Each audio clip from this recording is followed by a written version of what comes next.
ఇక ఏపీలోనూ 44 డిగ్రీలకు పైగా నమోదవుతున్న ఉష్ణోగ్రతలు. మార్కాపురం, నంద్యాల జిల్లాలో అత్యధికంగా 44 డిగ్రీలు నమోదైంది. ఏపీలోని 22 మండలాల్లో 43 డిగ్రీలు దాటింది ఉష్ణోగ్రత. పెరుగుతున్న ఎండలతో అప్రమత్తంగా ఉండాలంటున్నారు వైద్యులు. వడదెబ్బ తగలకుండా జాగ్రత్తలు తీసుకోవాలని సూచనలు జారీ చేశారు. శ్రీకాకుళం జిల్లాలో బానుడి భగభగలు కొనసాగుతున్నాయి. దీంతో రికార్డు స్థాయిలో ఉష్ణోగ్రతలు నమోదవుతున్నాయి. శ్రీకాకుళం జిల్లా కొత్తూరులో 2 రోజుల క్రితం అత్యధికంగా 45.4 డిగ్రీల టెంపరేచర్ రికార్డ్ అయింది.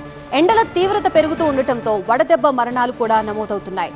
ఎల్లన్పేట మండలంలో నిన్న వడదెబ్బకి జగన్నాథం అనే ఉపాధి హామీ కూలీ పనిచేస్తున్న చోటే ప్రాణాలు కోల్పోవడం కలకలం రేపింది.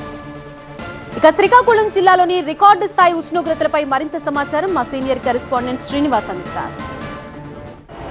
జిల్లాలో ఎండలు టారెత్తిస్తున్నాయి. ఉదయం 7 గంటల నుంచే సూర్యుడు సుర్రు అనిపిస్తున్నటువంటి పరిస్థితి. తిరిగి అర్ధరాత్రి అయితే కానీ వాతావరణం చల్లబడినటువంటి పరిస్థితి అయితే జిల్లాలో నెలకొని ఉంది. మొత్తం 40 డిగ్రీల సెల్సియస్ ఉష్ణోగ్రతలు దాటి మరి ఇక్కడ జిల్లాలో ఉష్ణోగ్రతలు అయితే నమోదవుతున్నటువంటి పరిస్థితి. మొన్న అంటే 23వ తారీఖు ఒక్కరోజే జిల్లాలోని కొత్తూరులో రాష్ట్రంలోనే గరిష్టంగా 45.4 డిగ్రీల ఉష్ణోగ్రతలు నమోదైనటువంటి పరిస్థితి. ఓవైపు ఎండ వేడిమికి తోడు వడగాళ్ళు కూడా వీస్తున్నటువంటి పరిస్థితి. నేపథ్యంలో జిల్లావాసులు తీవ్రంగా అవస్థలు పడుతున్నటువంటి పరిస్థితి అయితే నెలకొని ఉంది. ముఖ్యంగా వృద్ధులు, చిన్నారులు, మహిళలు అయితే చాలా వరకు అవస్థలు పడుతున్నారు. ఈ నేపథ్యంలో విద్యుత్ వాడకం కూడా భారీగా పెరిగింది.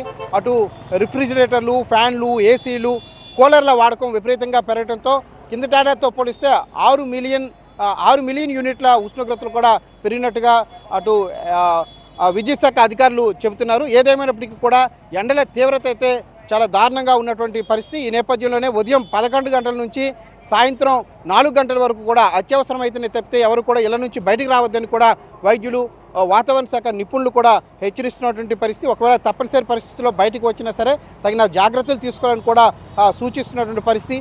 ఇటు ఈ ఎండ వేడిమిల నేపథ్యంలో వడదెబ్బకి జనాలు పెట్టల్లా కూడా రాలిపోతున్న పరిస్థితి. తాజాగా నిన్నను ఎల్లన్పేట మండలంలో జగన్నాథం అనేటువంటి ఉపాధి హామీ కార్మికుడు వడదెబ్బకు మృత్యువాత పడ్డారు. నిన్న చెరువు పనులు చేస్తుండగానే ఒక్కసారిగా పనిచేస్తున్న దగ్గరే కుప్పకూలిపోయినటువంటి పరిస్థితి కూడా నెలకొంది.